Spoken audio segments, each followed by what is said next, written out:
What's up, guys, and welcome back to another episode of Chef Whitson. Today we're making a baked chicken enchilada bowl, and this was inspired by something I bought from Food Line a while back. It's Healthy Choice brand Southwest style chicken bowl. I started with 2 tablespoons of Land O'Lakes butter and seasoned my pot with black pepper, salt, and garlic powder, and got that pot on high so the water could start boiling.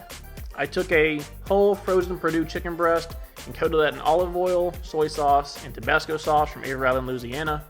And then seasoned that with gin, I hope I said that right, and Dano's Chipotle, that's the maroon top. And like they say in the videos, it's not packed with salt, it's packed with flavor, so you can use all that extra seasoning for those herbs and spices, get that nice and coated with flavor. And I put that in the oven for 15 minutes at 350 degrees. Once my water started boiling, I put in 1.5 cups of Zatarain's white rice. I don't know if you can tell from my past postings and videos, I love Zatarain's brand. I use them in almost everything. While the rice was starting to cook, I took 2 ears of corn and got that in a pot of water to boil as well. For my enchilada sauce, which ended up being more of a salsa, I took a whole head of garlic and got 4 cloves out of that.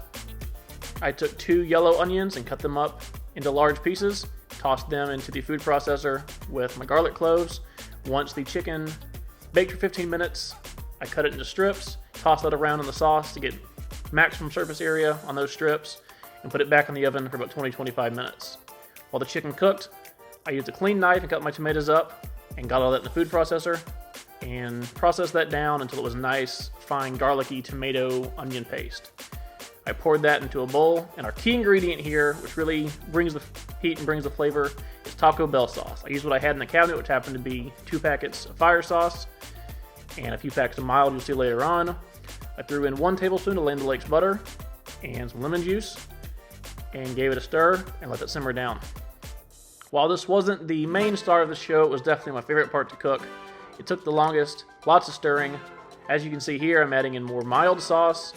I just happen to have fire and mild in the cabinets. That's what we use in the sauce, and it really gave a great dark color and great flavor to the sauce. I got that stirred in and simmered down and let that cook down some more. After about 20 more minutes in the oven, I pulled those baked chicken strips out, temp them all to 165 degrees internal, and let them rest on the counter while I finished cooking the sauce. I added in some Zatarain's cayenne pepper for some heat, as well as some basil and oregano with some paprika, and let that simmer down some more so those flavors can get to know each other. I added in some parsley flakes, a whole bunch of those, get that nice green color in there, and some more of the Tajin seasoning. And once I give that a nice stir, of course, as all chefs do, you have to give it a taste. After taste testing it, I added in some ground cumin and some chili powder.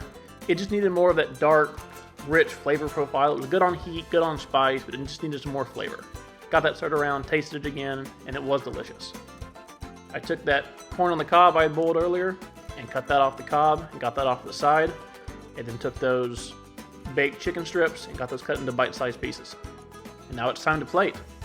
I took a few scoops of that Zatarain's white rice, went over and got a few scoops of that extra sweet corn. I used this corn in a previous video when I did the grilled chicken salad, and I will definitely be buying this corn again. Got a few scoops of that chicken breast cut up and finished it off with my enchilada sauce / salsa. And there we go. Beautiful hot steamy bowl, garnished with some parsley, and it was delicious. Now, was this better than the Food Line bowl? Yes. I'm missing a few ingredients that they have, like the black beans and the bell pepper. This was just thrown together. This was, hey, what do I have in the kitchen? I saw the box for the inspiration. That's what I wanted to do. This is Chef Whitson. Thanks for watching.